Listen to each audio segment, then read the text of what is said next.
संत झाले ते सगळे संत अधिकार संपन्न झाले. प्रत्येक संताचा वेगळा वेगळा अधिकार आहे, प्रत्येक संताचं वेगळं वेगळं अधिष्ठान आहे. बायकाने जर विचार करायला गेलं तर माझ्या संप्रदायामध्ये ज्ञान म्हटलं की ज्ञानोबा आठवतात, भक्ती म्हटलं की भक्ती शिरोमणी नामदेवराय आठवतात, वैराग्य म्हटलं की जगद्गुरु तुकोबराय आठवतात, आणि शांती म्हटलं की पैठणचे नाथ बाबा आठवतात.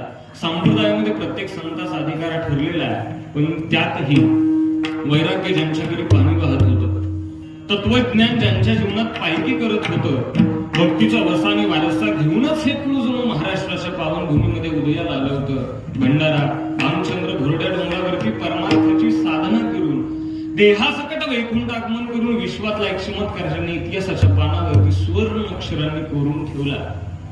ते देहूचे निवासी त्या विश्वंभर बाबांपासून ज्यांच्याकडे 7 पिढ्यांचा परमार्थिक वारसा आला होता आणि बोलबाणी करता 100 कोटी जन्माला आलेलं हे एक रत्न मायबा, या सबंध विश्वाचा प्रपंच सुखाचा व्हावा याकरता स्वतःच्या प्रपंचावरती तुळशीपत्र ठेवून ज्यांनी स्वतःच्या आयुष्याचं रणकंदन केलं ते श्रीमंत संत जगद्गुरु तुकोबराय. या तुकोबरायांच्या मुखातून निघालेली ही अलौकिक अक्षर आज कीर्तनाला विठ्ठल.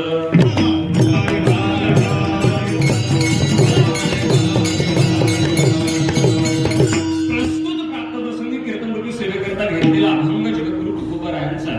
प्रस्तुत अभंगातून जगद्गुरु तुकोबराय आज आपल्याला उपदेश करतात, आज आपल्याला तुकोबराय मार्गदर्शन करतात, आज आपल्याला बाबांना तुकोबराय सांगतात बोलावा विठ्ठल. तुकोबराय म्हणतात विठ्ठल बोला, विठ्ठल बघा, विठ्ठल करा. इतकंच नाही, जेव्हा भावाचा विषय विठ्ठल करा. प्रस्तुत अभंगातून तुकोबराय आपल्याला साधा सोपा उपदेश करतात. उपदेश करणारे तुकोबराय ज्यांना उपदेश करतात ते सर्वसामान्य लोक आहेत. मग प्रस्तुत अभंगातून तुकोबरायांनी उपदेश केलाय. या अभंगाची गंमत आहे, तुम्ही सर्वजण जाणकार मंडळी आहेत, मला ज्ञात आहे, तुम्ही सर्वजण वयोवृद्ध ज्ञानवृद्ध मंडळी हा ती अभंगाची गंमत सांगतो. प्रस्तुत अभंग उपदेशपर जरी वाटत असला तरी अभंगाच्या पहिल्या चरणावरूनच तो उपदेशपर वाटतो. बाकी 3 चरणाचा जर अभ्यास करायला गेलं त्या 3 चरणांचं बघितलं तर तुकोबरायांनी पारमार्थिक अवस्थेची अनुभूती आणि फलश्रुती सांगितली. आम्ही कोणत्या स्थितीला या नामस्मरणात आम्ही नामस्मरणामुळे आम्ही या परमार्थात आम्ही कोणत्या स्थितीला पर्यंत पोहोचलो, आमच्या मनाची स्थिती काय झाली आणि त्यामुळे आम्हाला त्याचा फायदा काय झाला ही सांगणारी स्थिती दर्शवणारा. म्हणून पहिल्या चरणातनं उपदेशपर आणि अन्य 3 चरणातनं स्थितीपर असणारा अभंग आजच्या कीर्तनाला विठ्ठल.